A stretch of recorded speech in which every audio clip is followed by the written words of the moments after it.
আসো খেয়াল করো, এটা হচ্ছে এ অর্ধকোষ, এটা হচ্ছে বি অর্ধকোষ। বাবা খেয়াল করবেন, কিন্তু আমরা গত ক্লাসে বলেছিলাম, ধরে নাও এখানে একটা তড়িৎদ্বার আছে, এটা হচ্ছে তোমার দস্তা বা জিঙ্ক, আর এখানে আছে দস্তার কোন লবণ যেমন জিঙ্ক সালফেট, তার ঘনমাত্রা দেওয়া আছে ধরে নাও 0.1 মোলার। 1 মোলার না, কিন্তু 0.1 molar.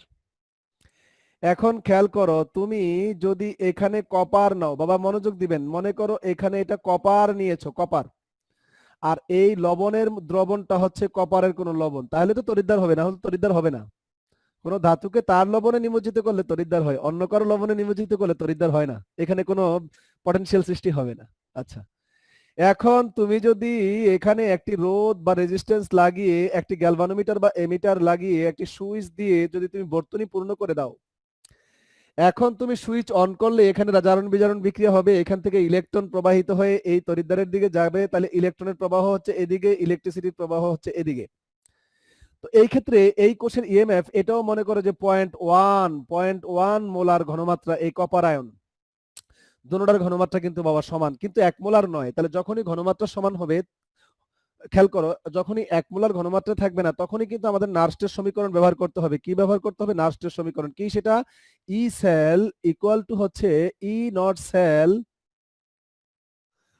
Minus R T by n F ln উৎপাদ আয়ন ডিভাইডেড বাই হচ্ছে বিক্রিয়ক আয়ন। এখানে উৎপাদ আয়নকে একটু পরে বলছি, সিম্মির জন্য বলছি, ছাগলুটাই বুঝে নাই, যদিও আমাকে ধন্যবাদ দিয়েছে, কিন্তু আমার কাছে কেন যেন মনে হয়েছে গাদারা বুঝে নাই, বা কতটুকু বুঝেছে খুব ক্লিয়ার হয় নাই। ই নট সেল, এখানে আমি লনের জায়গায় যদি আমি আর টি ইন্টু 2.303 দ্বারা গুণ করি, তাহলে এই লনটা লন থাকবে না, এটা হয়ে যাবে লগ।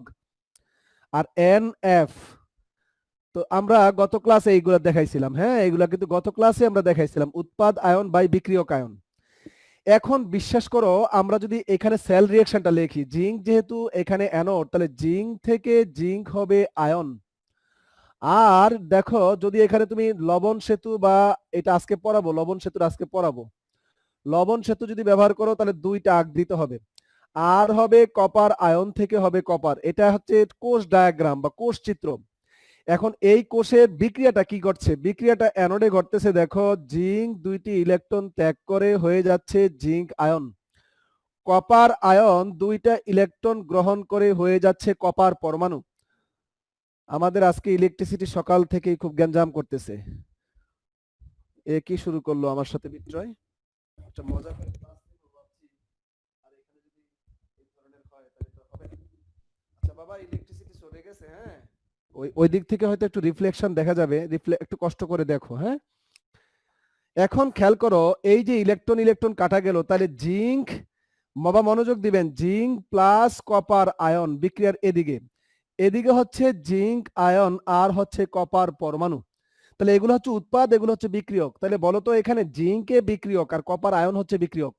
জিঙ্ক 2টি ইলেকট্রন ত্যাগ করে জিঙ্ক আয়ন হয়েছে, তাহলে জিঙ্ক উৎপন্ন হয়েছে জিঙ্ক আয়নে, আর কপার আয়ন বিক্রিয়ক ছিল, কপার আয়ন থেকে উৎপন্ন হয়েছে কপার ধাতু। তাহলে বলো, এই কোষের মধ্যে, এই বিক্রিয়ার মধ্যে কে হচ্ছে বিক্রিয়ক আয়ন আর কে হচ্ছে উৎপাদ আয়ন? বুঝাই যাচ্ছে, ইকুয়াল টুর এদিকে যে আয়নটা আছে এটা হচ্ছে বিক্রিয়ক আয়ন, ইকুয়াল টুর এদিকে যে আছে এটা হচ্ছে উৎপাদ আয়ন। তাহলে আমরা উপরে যদি এখানে মাইনাস চিহ্ন দেই, তাহলে উপরে হবে উৎপাদ আয়ন, নিচে হবে বিক্রিয়ক আয়ন। আর এখানে তুমি প্লাস চিহ্ন দিতে পারো, গতকালকে 4টা সমীকরণই দেখাইছি, এই সমীকরণটা 4 ভাবে হতে পারে।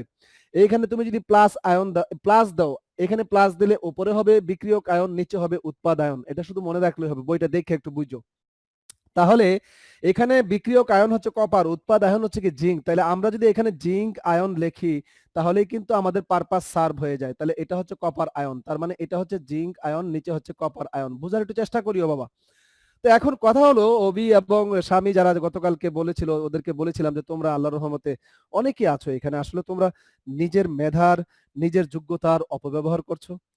আমি যদি বলি, আমি যতটুকু চিনেছি, আমাদের নাইম, সাজ্জাদ এবং অনেকে আছে আরো, আল্লাহ তাদেরকে মেধা দিয়েছে, কিন্তু আল্লাহ তাদেরকে আরেকটা জিনিস দেয়নি। সেটা হচ্ছে কি, এই কি বলবো, টাইম কিভাবে অপচয় করতে হয়, পড়াশোনা কিভাবে না করে নিজের ক্যাপাবিলিটিকে গলা টিপে মেরে ফেলতে হয়, এটা তারা খুব ভালো বুঝে। এই জন্য তাদের প্রতি আমি কখনো কিন্তু কি বলবো সন্তুষ্ট ছিলাম না এই দিক থেকে যে রেজাল্ট একটা ভালো একটা রেজাল্ট, এবং অনেকে আছো তোমরা এখানে, আমি নাম বললে কি বলবো প্রায় অনেকে 2-4 জন ছাড়া হয়তো বা যাদের ক্যাপাবিলিটি একটু কম, একটু ধীরে বুঝো পরে বুঝো এরকম স্টুডেন্ট কিন্তু খুব কম। কিন্তু আসলে তোমরা না মানে কেমন যেন অসম্ভব রকমের ক্যাজুয়াল।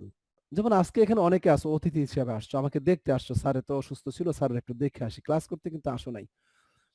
আবার তোমাদেরকে মনে করো 2-4-5টা ক্লাসের জন্য কিন্তু হারাই ফেলবো। এই যে একটা মিছিল শুরু হয়েছে, হ্যাঁ, একটু আগে আমাকে মোহাম্মদ, আমাদের যে মোহাম্মদ আমাকে দেখলাম যে রিকোয়েস্ট পাঠাইছিল জয়েন করার জন্য।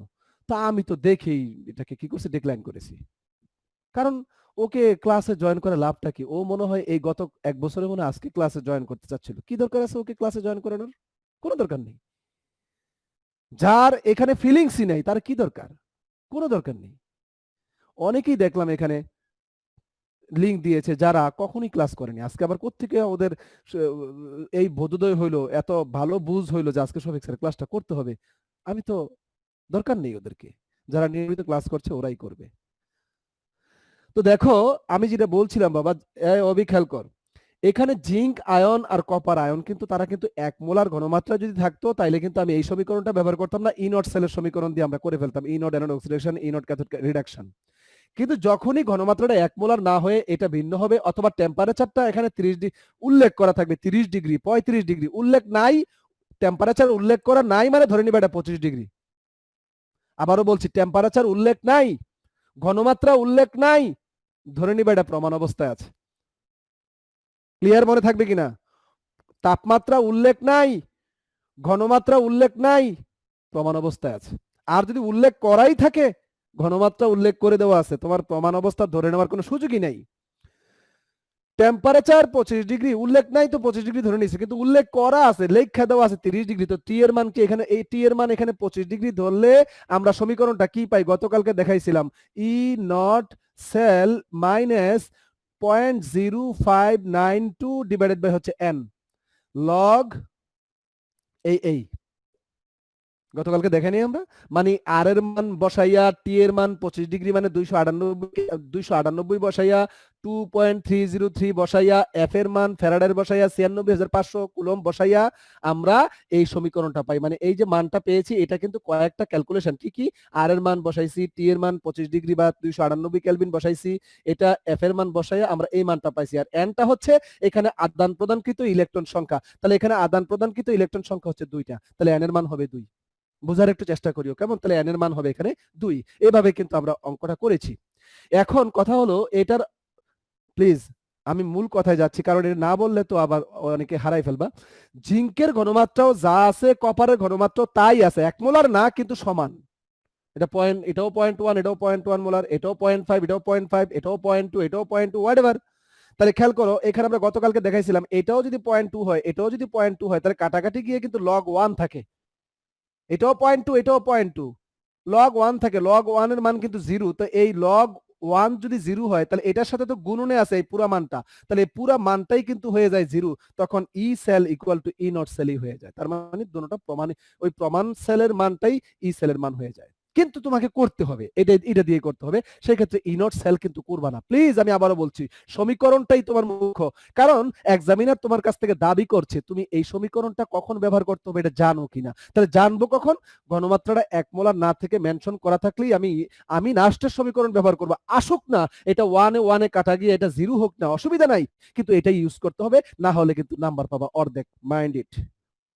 যদি এটা হচ্ছে বোর্ড পরীক্ষার জন্য, বোর্ড পরীক্ষা লিখতে হয়, তাহলে সেখানে তোমাকে ই নট সেলের মান দিয়ে যদি করে ফেলো অর্ধেক নাম্বার পাবা। আর যদি ই নট সেল, আরে নার্সের সমীকরণ ই সেল ই নট সেল এই সমীকরণ দিয়ে করো, হোয়াটএভার, তোমার 0 আসুক, এটা 1, এটা কাটাকাটি গিয়ে 1 হয়ে 0 আসুক, কিন্তু আসুক, কিন্তু তোমাকে এটা ইউজ করতে হবে। আমি আবারও বলছি নার্সের সমীকরণ ব্যবহার করার শর্তগুলো বলেছি, ঘনমাত্রাটা ডিফারেন্ট হতে হবে, 1 মোলার না হলেই নার্সের সমীকরণ ব্যবহার করতে হবে।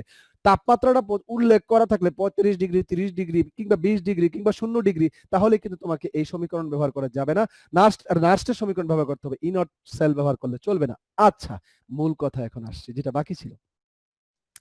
এখন তুমি দেখো যদি এটা কপার না হয়ে, প্লিজ খেয়াল করো, যদি এটা কপার না হয়ে যদি এটা সিলভার লবণ হয়, সিলভার আয়ন হয়, আর এটাও যদি সিলভার ধাতু হয় একটু বোঝার চেষ্টা করবেন, কপারের জায়গায় সিলভার, প্লিজ দেখতে হবে। এখানে নার্স্টের সমীকরণ তো লাগবেই এবং নার্স্টের সমীকরণ ছাড়া হবেই না। দেখো কি, তাহলে এখানে কিন্তু দেখো তুমি সিলভার আয়ন থেকে সিলভার তুমি লিখবা নিশ্চয়ই। কারেন্ট আসছে আবার, একটু দাঁড়াও, মস্করা শুরু করছে কারেন্ট আজকে। দেখো যেটা বলছিলাম আমরা, সবাই যদি একটু মনোযোগী হয় তাহলে আমার কথাটা খুব চট করে বুঝে যাবে। খেয়াল করো, জিঙ্ক তো এটা হচ্ছে অ্যানোড আর ওইটা হচ্ছে ক্যাথোড। এখন বাবা জিঙ্ক দুইটা ইলেকট্রন ত্যাগ করে জিঙ্ক আয়ন হবে, আর এখানে দেখো একটা সিলভার আয়ন একটা ইলেকট্রন গ্রহণ করতে পারে, এর বেশি কিন্তু পারবে না, কারণ যার মধ্যে প্লাস চার্জ একটা সে গ্রহণও করতে পারে একটা। তাইলে তুমি জানো সিলভার পরমাণু হবে, আর আমরা জানি জারণ বিজারণ বিক্রিয়া ইলেকট্রন সংখ্যা সমান করতে হয়। তাহলে নিশ্চয়ই জিঙ্ক যে দুইটা ইলেকট্রন ত্যাগ করে জিঙ্ক 2+ আয়ন হলো, সেই দুইটা ইলেকট্রন গ্রহণ করতে একটা সিলভারে পারবে না, দুইটা সিলভার আয়ন লাগবে এবং দুইটা সিলভার পরমাণুর সৃষ্টি হবে। জারণ বিজারণ বিক্রিয়া ইলেকট্রন সংখ্যা সমান করতে এই জন্য কোষ বিক্রিয়া লাগে। তাহলে এখানে বলো তাহলে কি হবে, কও জিঙ্ক হবে একটা আর 2 সিলভার আয়ন হবে দুইটা, আর এটা হবে জিঙ্ক আয়ন এবং এটা হবে দুইটা সিলভার। এই হচ্ছে আমার কোষ বিক্রিয়া। এবার একটু বোঝার চেষ্টা করো বাবা, এখানে আদান প্রদান কিন্তু ইলেকট্রন সংখ্যা কিন্তু দুইটাই, এখানে দুইটা ত্যাগ হয়েছে আবার দুইটা গ্রহণ হয়েছে, তার মানে আদান প্রদান কিন্তু ইলেকট্রন সংখ্যা 2, তার মানে এন এর মান কিন্তু 2।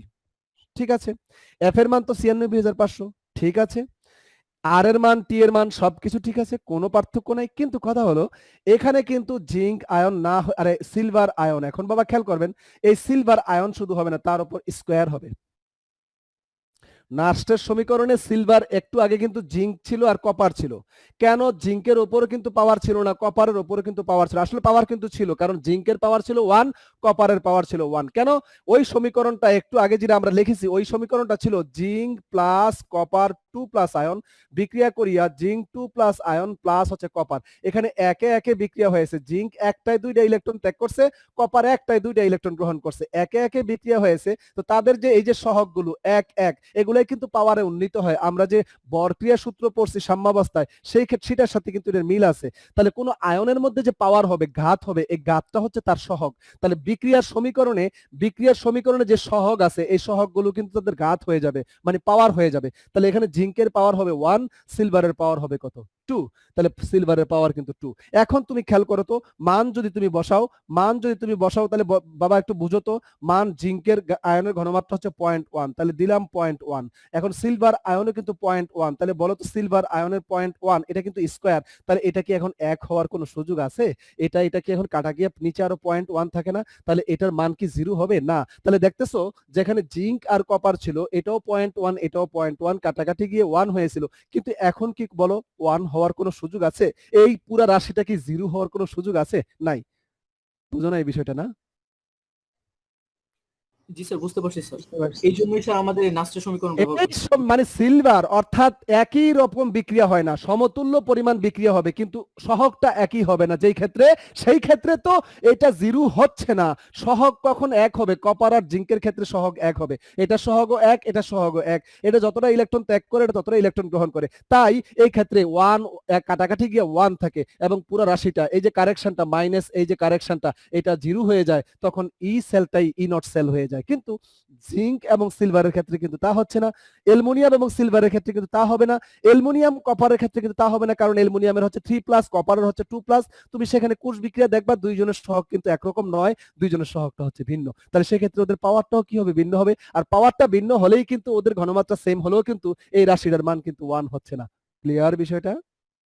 তার মানে স্যার মানে স্পেসিফিক কিছু বিক্রিয়ার জন্য মানে এই সূত্রটার কি হবে? একটা থাপড়াই আমরা স্পেসিফিক তো বুঝছি, ক্লিয়ার করে কইতালি না? মানে ওই যে অসজ্জানি কোয়ানকার। আবার বলি, যে সমস্ত ক্ষেত্রে যে আয়নগুলো থাকবে তাদের ব্যালেন্সই সমান হবে না, যোজনী সমান হবে না। যেমন দেখো এখানে জিঙ্কের ব্যালেন্স হচ্ছে 2, সিলভারের ব্যালেন্স হচ্ছে 1, অ্যালুমিনিয়ামের ব্যালেন্স হচ্ছে 3+, জিঙ্ক এবং কপারের ব্যালেন্স হচ্ছে কত? 2+। অর্থাৎ যাদের ব্যালেন্সই সমান হবে না সেই ক্ষেত্রেই দেখবা এই সমীকরণটা, ফাইনাল যে সমীকরণটা পাবা এদের সহগগুলো সমান হবে না। একটা হয়তো 2 আর একটাই 1, একটা হয়তো 3 আর একটাই 2, এরকম একটা হয়তো 6 আর একটাই 2, এরকম হবে। তাহলে আমাদের এই সেল ডায়াগ্রাম, সেল রিঅ্যাকশন খুব দরকার। কেন দরকার? কারণ এই যে টোটাল ইকুয়েশনটি, অর্থাৎ কে কার সাথে কত মাত্রায় বিক্রিয়া করলো, কে এটা, এগুলা জানার জন্য কিন্তু আমাদের সেল রিঅ্যাকশন, অনেক টিচার বলে সেল রিঅ্যাকশন লাগে না, আর আমি যদি বলি আহাম্মকি কথাবার্তা কম বলেন, বাচ্চাদেরকে ভুলভাল শিখায়েন না। সেল ডায়াগ্রামও লাগবে, সেল রিঅ্যাকশনও লাগবে, বিকজ সেল রিঅ্যাকশনটা শিখলেই সে বুঝতে পারবে এখানে কয় মোল ইলেকট্রন আদান প্রদান হয়, অর্থাৎ এন এর অ্যাকচুয়াল মানটা। আর সে সেল রিঅ্যাকশনটা লিখলেই সে এখানে কোএফিসিয়েন্ট গুলো, সহগগুলো কত, তার পাওয়ার কত হবে। নাহলে আপনি মুখস্থ শিখাচ্ছেন কেন? আগে বিষয়টা শিখান, জারণ বিজারণ বিক্রিয়া আগে তাকে শিখাইছেন, 3 নাম্বার চ্যাপ্টারে জারণ বিজারণ বিক্রিয়া শিখাইছেন, তারা খুব সমতাকরণ খুব ভালো পারে, আপনি ওটা নিয়ে টেনশন করেন না, সঠিকটা শিখাই দেন যে বিক্রিয়াটা লাগবে। বিক্রিয়া লাগলে আমি বুঝতে পারবো কে কত মাত্রায় বিক্রিয়া করে, কে কার সাথে কত অনুপাতে বিক্রিয়া করে। এই অনুপাতটা খুবই দরকার, কারণ এগুলাই কিন্তু পাওয়ার হচ্ছে, ঠিক না ভাই? ঠিক কোন? আরো একটু কথাবার্তা ছিল নাস্টের সমীকরণ নিয়ে, আর যাব না ওইদিকে, কারণ এটা তোমাদের স্যার রেঞ্জের বাইরে এখানে চলে যাবে। 0.1 এটা কি ফার্স্ট ব্র্যাকেট হবে না, ওই যে মানটা বসাচ্ছি? হ্যাঁ হ্যাঁ, এগুলো তো বেটা ওইখানে পেস্টিং করে দিছি বেটা, ওই যে কাট পেস্ট করলে যা ভুল হয় আর কি, বুঝছ নাই? যখনই মান বসাবা তখন আর থার্ড ব্র্যাকেট থাকবে না, থার্ড ব্র্যাকেট দিয়ে আমরা ঘনমাত্রা বুঝি। তাহলে আমার বিষয়টা কি ক্লিয়ার? এখানে আরো কিছু কথাবার্তা ছিল। আসলে এই ইলেকট্রোকেমিস্ট্রি যদি সত্যিকার অর্থে শুধুমাত্র ইলেকট্রোকেমিস্ট্রি পড়াবো, আমি 6 মাস পড়াতে পারবো তোমাদের সিলেবাসটাই। আস্তে আস্তে আস্তে আস্তে আস্তে আস্তে অনেক কিছুই আছে, নাই কি?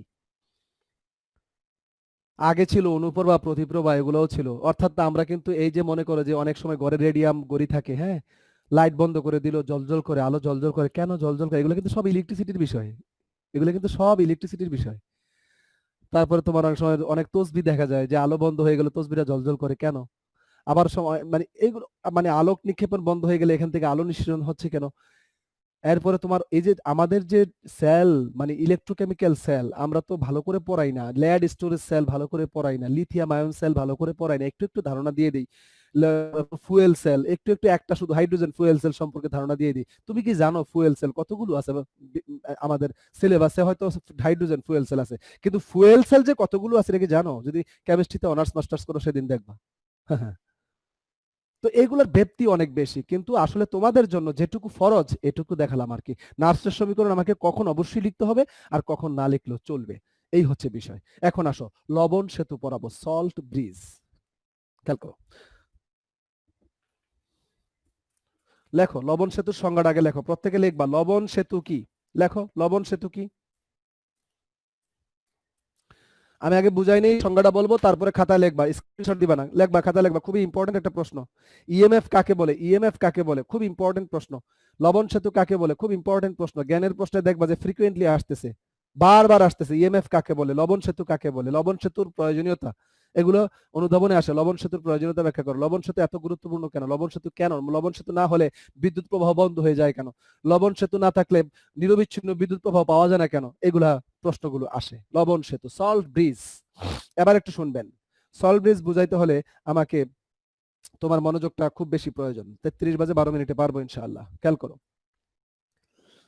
আচ্ছা, আমরা একটা বিষয় খেয়াল করি, মনে করো এখানে লবণ সেতু হলো এরকম ইউ আকৃতির একটা কাঁচনল, ইউ আকৃতির, এই প্রান্ত খোলা, এই প্রান্ত খোলা। আবার অনেক লবণ সেতু আমি দেখেছি এরকম, আমাদের ল্যাবে আমরা দেখেছি, আমরা যখন অনার্স মাস্টার্সে এগুলো করতাম তখন দেখেছি। তো এই প্রান্ত খোলা, এই প্রান্ত খোলা, কি করা হয়? এখানে একটা তুলা বা গজ, এখানে একটি আমাদের তুলা দিয়ে, বা আমরা ইচ্ছা করলে আমাদের রসায়নে আরো অনেক কিছু আছে, এটা দিয়ে আমরা এগুলাকে বন্ধ করে দিলাম, কিন্তু এটার ভিতর দিয়ে প্রবাহিত হতে পারে, আয়ন প্রবাহিত হতে পারে। তুলার ভিতর দিয়ে খুব ইজিলি আয়ন চলাফেরা করতে পারে, পানির অণুগুলো চলাফেরা করতে পারে, দ্রবণের অণুগুলো চলাফেরা করতে পারে, হ্যাঁ, এত ছোট।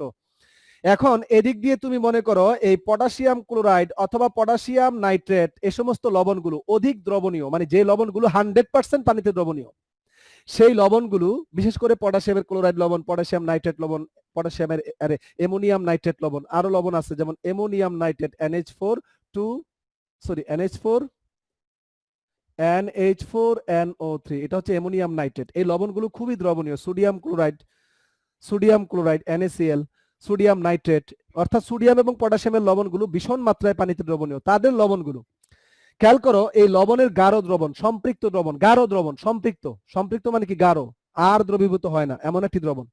এরকম একটি দ্রবণ আমি এখান দিয়ে ঢাইলা এদিক দিয়ে কিন্তু বন্ধ করে দিয়েছি, এবং এই পাত্রটা এই ইউ আকৃতির কাঁচনল, এটা কিন্তু স্বচ্ছ কাঁচনল। এই কাঁচনলটাকে পূর্ণ করে আবার এই প্রান্তটা বন্ধ করে দিব। এবার এটা নিয়ে কি করব, এর একটা ঠ্যাং বুঝুনি মানে পা এদিকে ডুবাবো, আর আরেকটা ঠ্যাং এদিকে ডুবাবো। এখন এই দুইটা অর্ধকোষ এই ব্রিজটার মাধ্যমে, এই লবণ সেতুর মাধ্যমে একটি পরোক্ষ সংযোগ পেল। এর সাথে এর কিন্তু কোনো রিলেশন ছিল না, এখন কিন্তু লবণ সেতুর মাধ্যমে একটা রিলেশন হলো, একটা সংযোগ হলো, পরোক্ষ সংযোগ। তাহলে এখন আস্তে আস্তে বোঝাচ্ছি বিষয়টা, খেয়াল করো। তাহলে লবণ সেতু দিলাম, দিলে কি সুবিধা, না দিলে কি সুবিধা। এখন তুমি যদি এটা ইউজ করো, তাহলে তোমাকে কি করতে হবে, প্রথমে এই নলটা বন্ধ করে দিবা তুলা দিয়ে। এবার এই দিক দিয়ে ডালবা, কারে ডালবা, পটাশিয়াম ক্লোরাইড অথবা পটাশিয়াম নাইট্রেটের সম্পৃক্ত দ্রবণ। যখন পূর্ণ হয়ে যাবে তখন এটাও এই তুলা দ্বারা বন্ধ করে দিবা, দিয়ে আবার উল্টাইয়া দুই ঠ্যাং দুই অর্ধকোষের মধ্যে দিয়া আমরা একটি পরোক্ষ সংযোগ স্থাপন করব। তাহলে লবণ সেতু হলো ইউ আকৃতির একটি কাঁচনল। লবণ সেতুর সংজ্ঞা হলো ইউ আকৃতির একটি কাঁচনল যেখানে পটাশিয়াম ক্লোরাইড বা পটাশিয়াম নাইট্রেট ইত্যাদি লবণের, ইত্যাদি স্পেসিফাই করা দুই একটা লাগবে, তারপরে ইত্যাদি। তাহলে ইত্যাদি লবণের গাঢ় সম্পৃক্ত দ্রবণ পূর্ণ থাকে, এবং যাকে এটা কিন্তু একটা তড়িৎ রাসায়নিক কোষ। তাহলে আবারও বলছি, লবণ সেতু একটি ইউ আকৃতির কাঁচনল যার মধ্যে পটাশিয়াম ক্লোরাইড, পটাশিয়াম নাইট্রেট ইত্যাদি লবণের সম্পৃক্ত দ্রবণ রাখা হয়, এবং তাকে একটি তড়িৎ রাসায়নিক কোষের দুইটি অর্ধকোষের মধ্যে পরোক্ষ সংযোগ স্থাপনে ব্যবহৃত হয়। পরোক্ষ সংযোগ স্থাপনে ব্যবহৃত হয়, তাকে বলে লবণ সেতু। আবারও বলছি, লবণ সেতু হচ্ছে ইউ আকৃতির একটি কাঁচনল যার মধ্যে KCl KNO3 এর সম্পৃক্ত দ্রবণ থাকে। এটুকু লেখলেও 1 নাম্বার পাবা। কখন পাবা, যদি তোমার পাস মার্কস ওঠে না কিংবা নাম্বার তুমি কম পেয়েছো, তখন তোমাকে 1-এ 1 দিয়ে দিবে। আবারও বলছি, লবণ সেতু একটি ইউ আকৃতির কাঁচনল যার মধ্যে KCl KNO3 ইত্যাদি লবণের সম্পৃক্ত গাঢ় দ্রবণ থাকে। এটুকু লেখলেও তুমি 1 নাম্বার পাবা। কিন্তু মানে আরো স্মার্ট হওয়ার জন্য তোমাকে আরেকটু কথা লাগাতে হবে, যে ওই ইউ আকৃতির কাঁচনলটিকে লবণ দ্বারা পূর্ণ করে একটি তড়িৎ রাসায়নিক কোষের দুই অর্ধকোষের মধ্যে স্থাপন করে দুই অর্ধকোষের মধ্যে পরোক্ষ সংযোগ স্থাপন করা হয়। এত সুন্দর সংজ্ঞা লিখলে খুশিতে আপ্লুত, আবেগে আপ্লুত হয়ে নাম্বার দিতেই থাকবে। হয়তো এমনও হবে 1-এর জায়গায় 2 আইসা করতে পারে, টিচার দেখবে না। আমরা হয়তো অনেক টিচার ভুল করে ফেলে, হয়তো খাতা দেখতেছে বাজারে সদাই লিস্ট নিতেছে। অনেকে কিন্তু খাতা দেখে ইন্টারমিডিয়েট, বাংলাদেশের শিক্ষা ব্যবস্থা খুব ভয়ঙ্কর। খাতা আনে, বেশিরভাগ গ্রামের শিক্ষকগুলো খাতাগুলো নেয়। ঢাকা বিভাগের যারা মনে করো যে মানিকগঞ্জ থাকে, মুন্সিগঞ্জ থাকে, দোহার থাকে, ওখানকার স্কুল কলেজের শিক্ষকরা কিন্তু অতটা ঢাকা শহরের টিচারদের মতো অতটা সলভেন্ট না, অতটা ফিনান্সিয়ালি খুব না। তবে হ্যাঁ, তাদের দিক থেকে তারা কিন্তু আবার অ্যাক্টিভ আছে। কি, ঢাকাতে থাকলে বাসা ভাড়া লাগে 25 থেকে 30,000 টাকা, ওখানে কিন্তু তার বাসা ভাড়া লাগে না। ঢাকাতে থাকলে তোমার যা খরচ হয় ন্যাচারাল সোর্স নাই, কিন্তু ওখানে যারা থাকে তারা কিন্তু ন্যাচারাল সোর্স, জমি থেকে সব পায়। এদিক থেকে তারা সব বেতন যা পাচ্ছে সবটাই পকেটে পুরাইতে পারে। কিন্তু ঢাকা শহরে যারা থাকে টিচাররা, ওরা সবটা বেতন পকেটে ঢুকায় না, বরং মাস শেষ হলে দেখা যায় যে মাসের শেষ দিকে 29 তারিখ 28 তারিখে মানি ব্যাগ থাকে ফাঁকা। ঢাকা শহরের এই হচ্ছে সৌন্দর্য, বুঝতে পারছো?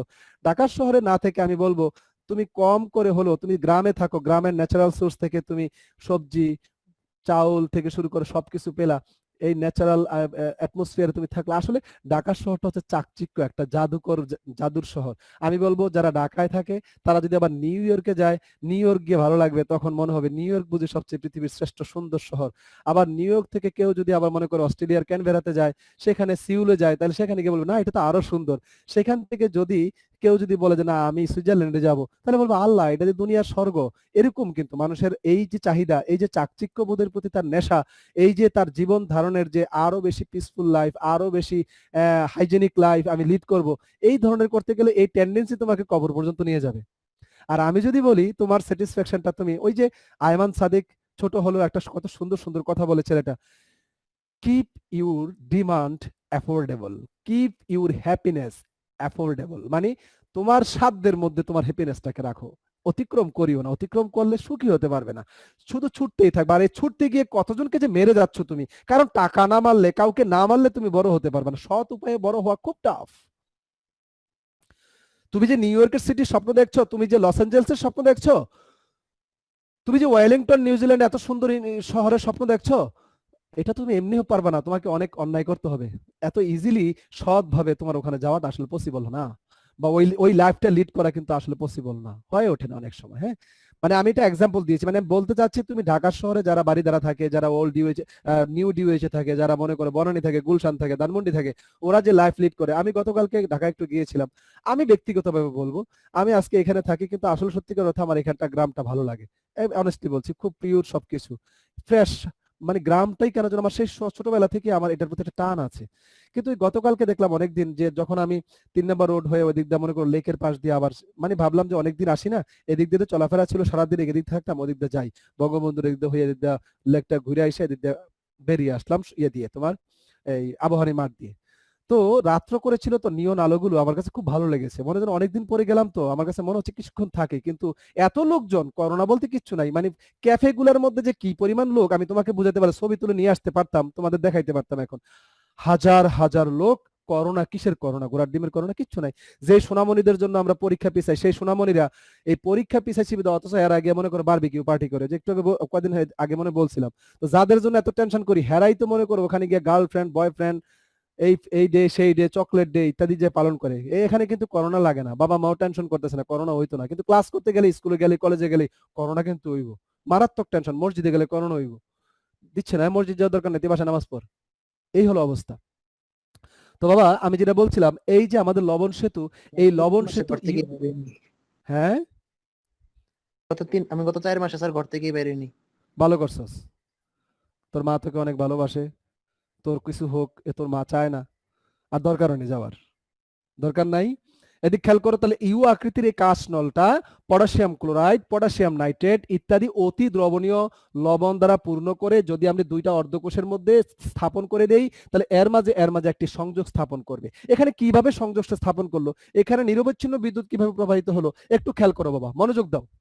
তাহলে পটাশিয়াম নাইট্রেট দ্রবণ পূর্ণ এই যে নলটা, এর মধ্যে কি আছে, পটাশিয়াম আয়ন আছে, আর মনে করো নাইট্রেট আয়ন আছে, অর্থাৎ ক্যাটায়নও আছে, অ্যানায়নও আছে প্রচুর পরিমাণে, এবং তারা স্বাধীন, একদম স্বাধীন, কারণ দ্রবণের মধ্যে কিন্তু আয়নগুলো স্বাধীন থাকে। তো এখন খেয়াল করো বাবা, এখানে তোমরা দেখো, এই যে তুমি সুইচ অন করলা, আর এই দস্তার দণ্ড থেকে দ্রবণে খালি দস্তার আয়ন আসতেই আছে, আসতেই আছে, দস্তার দণ্ড ক্ষয়প্রাপ্ত হচ্ছে, আর দ্রবণে জিঙ্ক আয়নের পরিমাণ প্রথমে যা ছিল তার থেকে যতই বিদ্যুৎ প্রবাহিত হবে, যতক্ষণ যাবত তুমি যত বেশিক্ষণ তুমি সুইচটা অন করে রাখবা, এই দণ্ড থেকে খালি দস্তার আয়ন দ্রবণে আসতেই থাকবে। আর এখান থেকে কপার আয়ন বাবা খেয়াল করো, বা সিলভার আয়ন, এখান থেকে সিলভার আয়ন এখানে গিয়ে ইলেকট্রন গ্রহণ করে সিলভার পরমাণু হিসেবে এখানে জমা হতেই থাকবে। তাহলে এখানে সিলভার আয়ন মনে করো 1 লক্ষ ছিল, 5 মিনিট বিদ্যুৎ চালনা করলে কিন্তু 1 লক্ষ থাকবে না, অর্ধেকে নেমে আসবে। কেন? এখান থেকে সিলভার আয়নগুলো সিলভার পরমাণু হিসেবে কি হচ্ছে, দণ্ডে জমা হচ্ছে। কিন্তু এখানে সিলভার আয়নের সাথে সিলভার মনে করো এখানে সিলভার নাইট্রেট লবণটা, এখন সিলভার আয়নগুলো তোমার সিলভার পরমাণু হয়ে যাচ্ছে, কিন্তু নাইট্রেট আয়ন 1 লক্ষই আছে, কারণ শুরুতে সিলভার আয়ন ছিল 1 লক্ষ, নাইট্রেট আয়ন ছিল 1 লক্ষ। বাবা সিলভার আয়ন কি কখনো একা থাকে? তার সাথে কি অ্যানায়নটা থাকে না? থাকে। তাহলে সিলভার আয়নও 1 লক্ষ ছিল, নাইট্রেট আয়নও 1 লক্ষ ছিল, কিন্তু তুমি যতই বিদ্যুৎ চালনা করছো, দ্রবণ থেকে সিলভার আয়ন গিয়া দণ্ডে গিয়ে সিলভার পরমাণু হিসেবে জমা হচ্ছে, আরো বিদ্যুৎ চালনা করছো, সিলভার আয়নগুলো গিয়া সিলভার পরমাণু হয়ে যাচ্ছে। তাহলে সিলভার আয়নের সংখ্যা কমে যাচ্ছে, কিন্তু নাইট্রেট আয়নের সংখ্যা কিন্তু কমছে না। 1 লক্ষ মনে করো 1 লক্ষই আছে। সাপোজ এখন দুইটা আয়নের যদি চার্জ সমতা না থাকে, এখানে সিলভার আয়নের পরিমাণ কমে গেল, সিলভার নাইট্রেট আয়নের পরিমাণ বেড়ে গেল, তাহলে কিন্তু তোমার কি হবে না, একটা পর্যায়ে সিলভার আয়নকে এই নাইট্রেট আয়ন আর যাইতে দিবে না, এই যাইস না, অনেক কমে গেছিস তোরা, আকর্ষণ করবে, ধরে রাখবে। তাহলে এই সময় যদি সিলভার আয়ন যদি সিলভার না হয়, অথবা এখানে জিঙ্ক থেকে জিঙ্ক আয়ন হচ্ছে, জিঙ্ক আয়ন হচ্ছে, জিঙ্ক আয়ন হচ্ছে, জিঙ্ক আয়ন হচ্ছে, হইতেছেই, তাহলে এক পর্যায়ে জিঙ্ক আয়নের পরিমাণ এত বেড়ে যাবে, এই দণ্ড থেকে আর জিঙ্ক আয়ন হবার প্রবণতা দেখাবে না, তখন বিদ্যুৎ প্রবাহটা কি হয়ে যাবে, বন্ধ হয়ে যাবে। কারণ এখানে জিঙ্ক আয়নের সাথে কে ছিল, মনে করো সালফেট ছিল, তাহলে জিঙ্ক আয়নের পরিমাণ বেড়ে গিয়ে আগে ছিল 1 লক্ষ, এটাও আবার এটাও ছিল 1 লক্ষ, সালফেটও ছিল 1 লক্ষ, জিঙ্কও ছিল 1 লক্ষ, কিন্তু 5 মিনিট পরে এটা হয়ে গেছে 2 লক্ষ, এটা রয়ে গেছে 1 লক্ষ। তাহলে ক্যাটায়ন হচ্ছে 2 লক্ষ, অ্যানায়ন হচ্ছে 1 লক্ষ, চার্জ সমতা কি রইলো না, এই ক্ষেত্রে বিদ্যুৎ প্রবাহ বন্ধ হয়ে যাবে। চার্জ সমতাকে রক্ষা করার জন্য যদি লবণ সেতু আমরা ব্যবহার করি, তাহলে এই তুলার ভিতর দিয়ে এখন দেখো এখানে কিসের আধিক্য আর কিসের ঘাটতি, এখানে ক্যাটায়নের আধিক্য আর অ্যানায়নের হচ্ছে ঘাটতি। তাহলে এই অ্যানায়নের ঘাটতি পূরণ করার জন্য এখানে জিঙ্ক আয়নের পরিমাণ বেড়ে গেছে, তাকে প্রশমিত করার জন্য এই লবণ সেতুর ভিতর দিয়ে ব্যাপন প্রক্রিয়ায় এই যে এখানে কি কি আছে, লবণ সেতুর মধ্যে কি কি আছে, পটাশিয়াম আয়নও আছে, নাইট্রেট আয়নও আছে। এখন এই নাইট্রেট আয়ন অর্থাৎ অ্যানায়নগুলো এখানে এই দ্রবণে এই পাত্রের মধ্যে অ্যানায়নগুলো আস্তে আস্তে আসতে থাকবে, কার আকর্ষণে, জিঙ্কের আকর্ষণে, কারণ এখানে ক্যাটায়নের পরিমাণ বেড়ে গেছে, ফলে চার্জ সমতা বজায় থাকবে, বিদ্যুৎ প্রবাহ চলতেই থাকবে। এখানে তাহলে এখানে কে আসবে? পটাশিয়াম আয়নগুলো এই তুলার ভিতর দিয়ে ব্যাপন প্রক্রিয়ায় পটাশিয়াম আয়নগুলো আসতেই থাকবে, কারণ সিলভার আয়নের পরিমাণ কমে গেছে। এই তার কমে যাওয়া পরিমাণটা ঘাটতিটা পূরণ করার জন্য পটাশিয়াম আয়ন এসে ঘাটতিটা পূরণ করবে নাইট্রেট আয়নের সাথে মিলে। কথা বুঝতেছো? তাহলে আমরা যদি লবণ সেতু ব্যবহার করি, লবণ সেতু কোনো পাত্রে ক্যাটায়ন সাপ্লাই দিবে, কোনো পাত্রে অ্যানায়ন সাপ্লাই দিবে। এক অর্ধকোষে ক্যাটায়ন সাপ্লাই দিবে, আর এক অর্ধকোষে অ্যানায়ন সাপ্লাই দিবে। কেন? বিদ্যুৎ প্রবাহ চলতে থাকলে এক কোষের মধ্যে, এক অর্ধকোষের মধ্যে ক্যাটায়ন শর্ট পড়ে যায়, আরেক অর্ধকোষের মধ্যে অ্যানায়ন শর্ট পড়ে যায়। বুঝতে পেরেছো? অর্থাৎ এক জায়গায় ধনাত্মক আয়ন বাড়তে থাকে, আরেক জায়গায় ঋণাত্মক আয়ন বাড়তে থাকে। এদের মধ্যে চার্জ সমতা ঠিক না থাকলে বিদ্যুৎ প্রবাহ বন্ধ হয়ে যায়, নিরবচ্ছিন্ন বিদ্যুৎ প্রবাহ পাওয়া যায় না। তাই নিরবচ্ছিন্ন বিদ্যুৎ প্রবাহ পাওয়ার জন্য লবণ সেতু ব্যবহার করতে হয়। লবণ সেতু কি কাজ করে? যেখানে ক্যাটায়ন দরকার সেখানে ক্যাটায়ন সাপ্লাই দেয়, যেখানে অ্যানায়ন ঘাটতি হয়ে গেছে সেখানে অ্যানায়ন সাপ্লাই দেয় এবং নিরবিচ্ছিন্ন বিদ্যুৎ প্রবাহ নিশ্চিত করে। তাহলে লবণ সেতুর অন্যতম ভূমিকা হচ্ছে নিরবিচ্ছিন্ন বিদ্যুৎ প্রবাহ নিশ্চিত করা এবং চার্জ অসমতা, একটা জাংশন, একটা পটেনশিয়াল সৃষ্টি হয়ে যায়। এটা আমি যদি বুঝাইতে পারতাম ভালো হতো। তো এটুকু মনে রাখো, মোট কথা এখানে যেন একটা জিটা পটেনশিয়াল যেন সৃষ্টি হতে না পারে, এখানে যেন বিদ্যুৎ প্রবাহটা বন্ধ হয়ে যেতে না পারে, সেই কারণেই লবণ সেতুটা ব্যবহার করা হয়। তো লবণ সেতু কি, লবণ সেতুর প্রয়োজনীয়তা আজকে অবশ্যই তোমরা বইটা একটু দেখবা। কেমন? লবণ সেতু কি, লবণ সেতুর প্রয়োজনীয়তা। আগামী ক্লাসে ইনশাআল্লাহ আমরা রেফারেন্স তড়িৎদ্বার বা হাইড্রোজেন, প্রমাণ হাইড্রোজেন তড়িৎদ্বার সম্পর্কে পড়াবো। এখন তোমরা অ্যাটেন্ডেন্সটা দিয়ে যাও। 45